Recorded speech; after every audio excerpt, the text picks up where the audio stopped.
you may be able to help solve a mystery.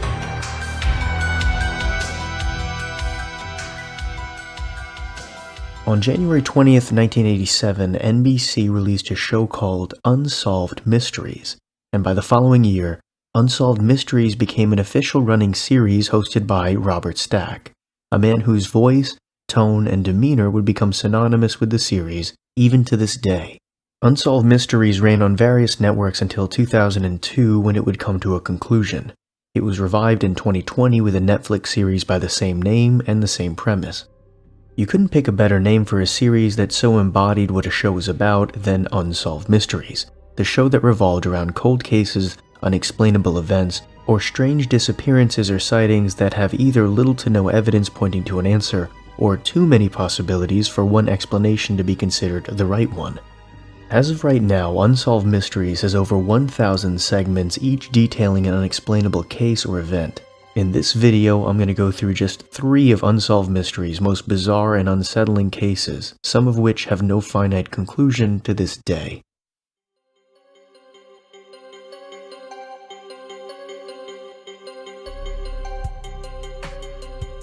In 1991 in Clinton, Missouri, Angela Hammond was a 20-year-old, popular and friendly girl with a lot going for her.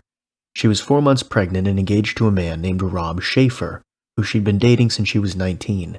When she'd found out that she was pregnant, Rob had asked her to marry him and she said yes. Now, being a younger couple with a baby on the way, their priority was to get their financial situation and home situation in order, so when the baby arrived, they could properly take care of it in a place they could call their own.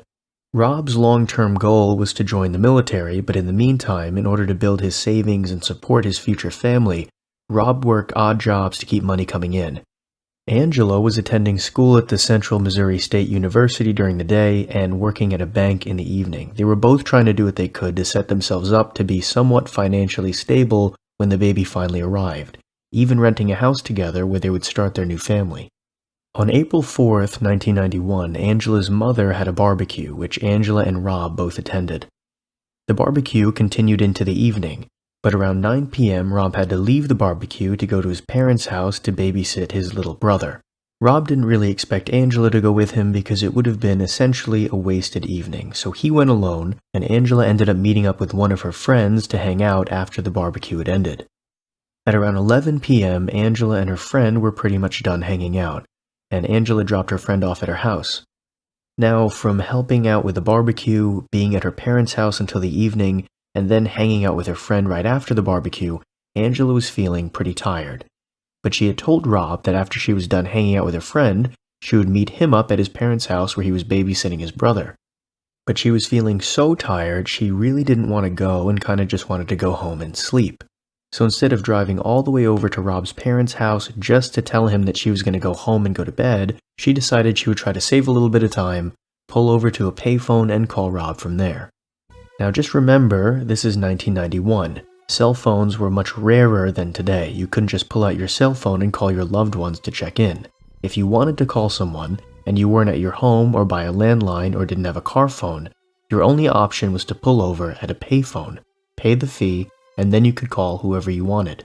So Angela stops at this payphone, calls Rob, and he picks up. They chat for a little bit, she tells him where she's calling from, and then Angela tells Rob that she's just too tired to meet him at his parents' house, she's just going to go home and go to bed. Rob was totally okay with this, and he said he would be home later after he finished babysitting his little brother. But as Angela was talking to Rob on the phone, she noticed something that was a little strange. A pickup truck was driving around the empty parking lot she was in, just driving around, seemingly aimlessly. So as this pickup truck is driving around, Angela mentions it to Rob. She says there's this creepy pickup truck that's driving around the parking lot that she's in, and almost as if the driver of the pickup truck heard her, the truck immediately pulls out of the lot and disappears into the night. After the truck leaves, Angela and Rob talk about how weird it was. Angela wasn't too nervous, but still relieved the truck was gone. But then, a minute later, the pickup truck comes back into the lot and pulls into a parking spot near where Angela is talking on the phone. A man then gets out of the truck and goes to use the phone booth next to the one Angela's using. Now, while this was starting to get a little strange, so many people used payphones, so it wasn't necessarily out of the ordinary to have someone just pull up and use one, even late at night. Now, another minute goes by, and the man leaves the payphone, and Angela's describing to Rob as the man leaves to go to his truck, get a flashlight, and now he seems to be searching for something inside of his truck. Angela is starting to get a little bit more worried and more unsettled. Rob, who is trying to get her to stay calm and thinks she might be overreacting a little bit, tells her, maybe the guy tried to use the payphone next to you and it didn't work, and now he's just waiting for you to get off the phone so he could use the phone that you're on. Angela figured this might have been the case, so she leans out of her phone booth and asks the man, "Are you waiting for this phone booth?" To which he answers no. Now Angela is really starting to get worried. So much so that she begins to describe the man to Rob. She says he's a white guy who looks dirty, he's wearing a baseball cap, he has long hair and a beard, and he's wearing overalls. She also describes to him the truck. And then, all of a sudden, moments later, Rob just hears this blood-curdling scream coming from the other end of the line. Angela just starts screaming, and Rob has no idea what's going on, but then he hears a man's voice on the other end of the line say, "I didn't need to use the phone anyway." And the line goes dead. Immediately thinking the worst, Rob springs into action, runs into his car, and starts driving to the payphone Angela was calling from, which was just a few minutes away. And while he's driving there, he spots a pickup truck that matches the description Angela gave him of the pickup truck that she had seen at the phone booth, and as it passes him, he sees a man driving, and a woman in the passenger seat who leans over the driver and begins screaming, "Robbie, Robbie," trying to get his attention. It was most certainly Angela. She had been abducted by this man in the pickup truck. So Rob immediately throws his car into reverse, turns around, and starts chasing the pickup truck. He follows the truck for a few miles, but when the truck turns on a side road, Rob's car stops working. When he had thrown the car into reverse earlier, it had damaged his transmission and he was unable to chase the truck any further. He ends up flagging down a passing car, telling them what happens, and they take him directly to a police station where he reports the incident. Angela Hammond was never seen again, and to this day nobody knows what happened to her, who her abductors were, or what they did with her. Rob was initially counted as a suspect in Angela's abduction, but was shortly after cleared of all involvement. Investigators came up with a sketch of the potential suspect and actually tied Angela's abduction with two other abduction murder cases that happened within a 100-mile radius, but nothing definitive ever came from this connection, and Angela's disappearance remains a mystery. Before she disappeared, Angie described the suspect as a filthy, bearded man who wore glasses and was dressed in overalls. The suspect was driving a late 1960s, early 1970s two-tone green Ford pickup truck. The back window was completely covered by an opaque decal of a fish jumping out of water, which may look like this.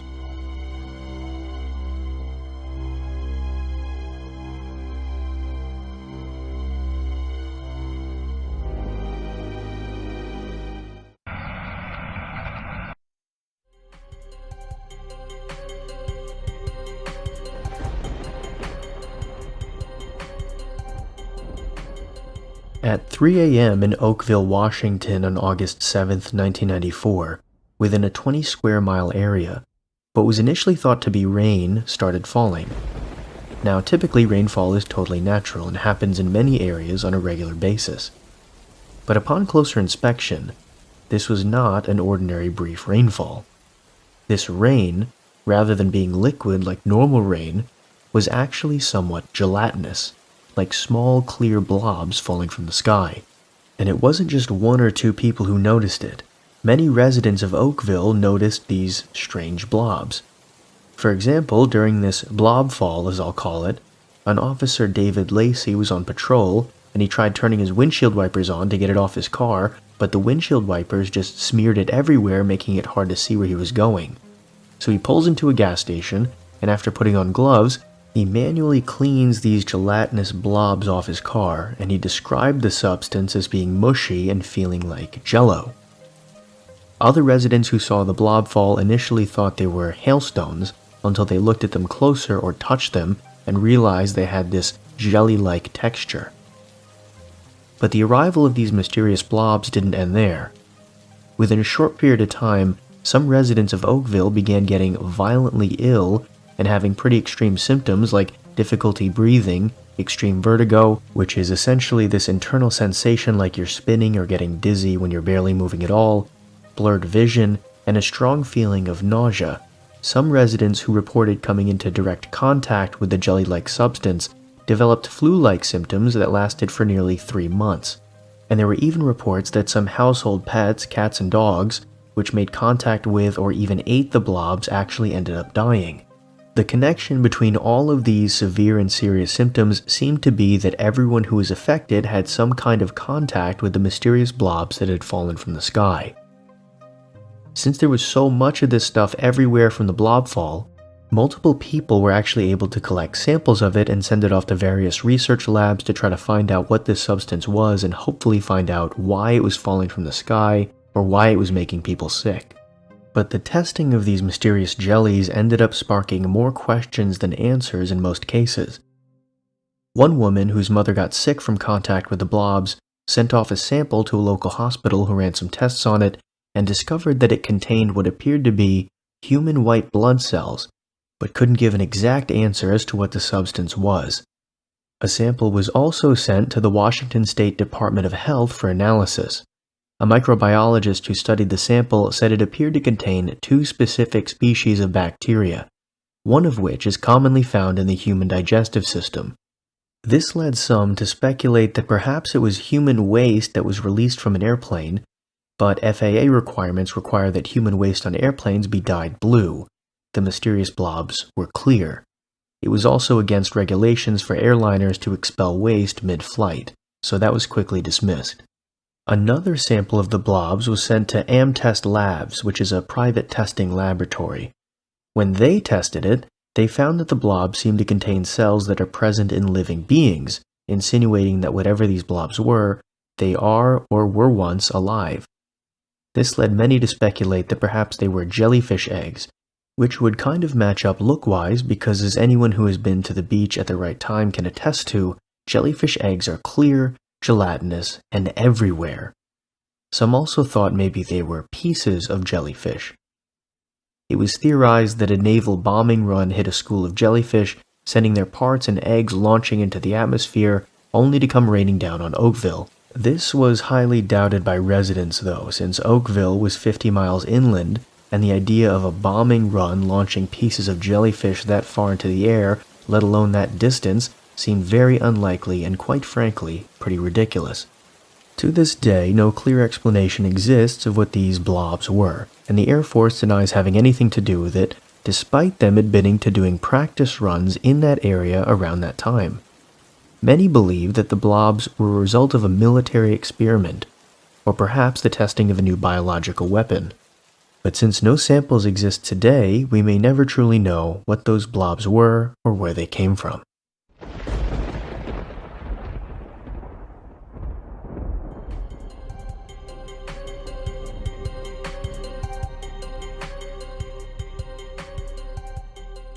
"16-year-old Don Henry and 17-year-old Kevin Ives were best friends. They attended high school in Bryant, Arkansas, and they were popular among their classmates. They hung out together a lot, went on double dates together, and hunted together. On the night of Saturday, August 22nd, 1987, Kevin and Don made plans to meet a group of friends on the outskirts of Little Rock, Arkansas, at a spot that was considered to be a local, popular hangout spot for teenagers. After hanging out with their friends for a little while and around midnight, Kevin and Don went back to Don's house, but their evening wasn't quite over yet. The two boys had plans to go hunting late into the night. Specifically, they had plans to go spotlighting. Spotlighting is a hunting tactic which was illegal in Arkansas, in which a hunting pair would find an animal, one person would shine a bright light into the animal's eyes, like a deer, which would instinctively freeze them in place momentarily, while the other person would shoot the animal and kill it. This was illegal in Arkansas, but it still was a fairly common practice regardless, and that is what Kevin and Don had planned to do that evening. So Don briefly spoke with his father, grabbed a spotlight, his .22 rifle, and Kevin and Don left to go hunting shortly after midnight. Hours later, just before dawn, a train engineer by the name of Stephen Schroyer was making his way to Little Rock, Arkansas in his 75-car, 6,000-ton cargo train, which is a trip he took regularly as part of his job. Since it was so early in the morning, the sun wasn't even out yet, and so Stephen was traveling with limited light. Basically, the only light he had was at the front of the cargo train. And everything was going smoothly. The train was running without issue at a decent clip, and he was making pretty good time. However, things would change dramatically as he entered the vicinity of Bryant, Arkansas. A little ways off, on the tracks, he spotted something that looked off. Something that didn't look right. But he couldn't quite tell what it was since he was a distance away and the only light he had to spot it was coming from the front of the train. Everything else was dark. But as he drew closer and closer, he realized what it was and began to panic. He immediately started trying to stop the train, because in front of him on the tracks were two boys partially covered by a green tarp, laying across the tracks right in front of the path of the approaching cargo train. Stephen attempted to put the train into an emergency stop position, but upon realizing that he would still not be able to stop on time, he began laying down on the horn to try to get these two boys to move off the tracks. So he's trying to stop the train any way he can. He's blaring the horn, trying to get the boys' attention, trying to get them to move, but it's too late. Within a few seconds, the train hit the boys. He knew immediately there was no way they survived. It took the train another half-mile to stop, and when it did, the boys' bodies had been mangled underneath the wheels. The two boys were Kevin and Don. Before the cargo train struck them, Kevin and Don were lying exactly parallel on the tracks, arms at their sides, partially covered by a green tarp. Next to them was the .22 rifle they had taken hunting with them a few hours before. Initially, investigators and medical examiners concluded that this was either a suicide or an accident caused by the boys' own actions. The medical examiner believed that they were both high on marijuana, and had been induced into what he described as a deeply psychedelic state from the effects of the drugs. He theorized that they had laid down on the tracks and never saw or heard the train coming until it was too late, or perhaps they laid down on the tracks on purpose and ignored the oncoming train due to the effects of the drugs. Kevin and Don's parents immediately dismissed this as being ridiculous. They said that their kids were not on drugs, they would not purposefully lie down on the train tracks, and the whole story just made no sense. For one thing, if the two boys were so drugged out and in such a compromised state, how were they able to lie perfectly parallel the way they were?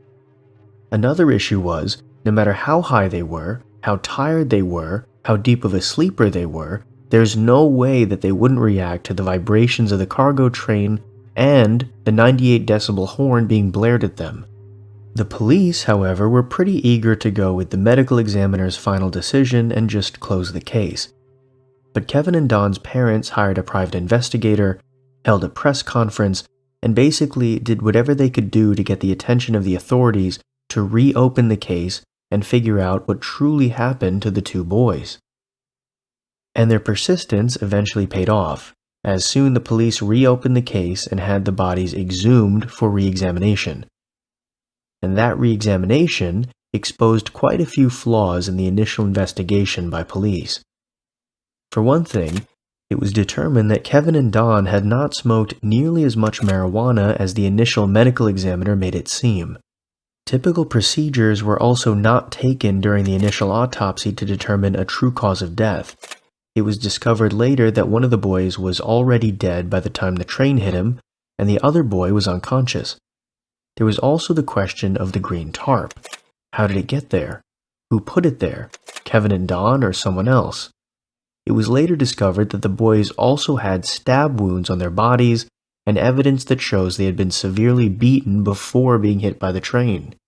This reopening and re-examination of the case caused it to be reclassified as a probable homicide. But if the boys weren't in a massively drug-induced state when they were hit by the train, the big questions were, what happened and how did they end up on the tracks? It is commonly believed that Kevin and Don came across an unknown assailant who incapacitated one of the boys, killed the other one, and left them both on the railroad tracks to be killed. Some of the specific theories on what happened are very eerie to say the least. One theory involves a mysterious man that was spotted around the area in the time period leading up to Kevin and Don's death. A week before Kevin and Don were killed, a strange man who was wearing military fatigues was seen wandering around the woods near the train tracks. He was spotted by an officer who attempted to question him and ask him what he was doing. But when the officer approached, the man pulled out a firearm and shot at the officer before fleeing into the woods. The night that Kevin and Don were killed, people around the area report seeing a mysterious man dressed in military fatigues in that same location. Another theory is that Kevin and Don stumbled upon a drug exchange and were killed so there would be no witnesses to the crime. The drug dealers then put Kevin and Don's body on the train tracks, knowing that the next train that came down wouldn't be able to stop in time and would mangle the bodies enough to destroy any evidence. The last viable theory came in June 1888, when a local man came forward with a tip, claiming that the night the boys were killed, he witnessed two police officers severely beating two boys in a store parking lot before putting the boys in their police cruiser and driving away. Later, the officers returned without the boys. Now, while this is entirely circumstantial, it isn't out of the realm of possibility that the officers saw Kevin and Don spotlighting, using that illegal hunting practice, stopped them, something went terribly wrong in the interaction between Kevin and Don and the police officers ended up beating the boys nearly to death before realizing they had to do something to cover up what they've done and dispose of the bodies at the same time, which led to them putting the bodies on the train tracks. This would also explain why the police were so quick to close the case when so much of the physical evidence didn't line up with the report from the medical examiner. Again, this theory is entirely circumstantial and is from the viewpoint of one person who claims he saw that evening. To this day, the deaths of Don Henry and Kevin Ives remain unsolved.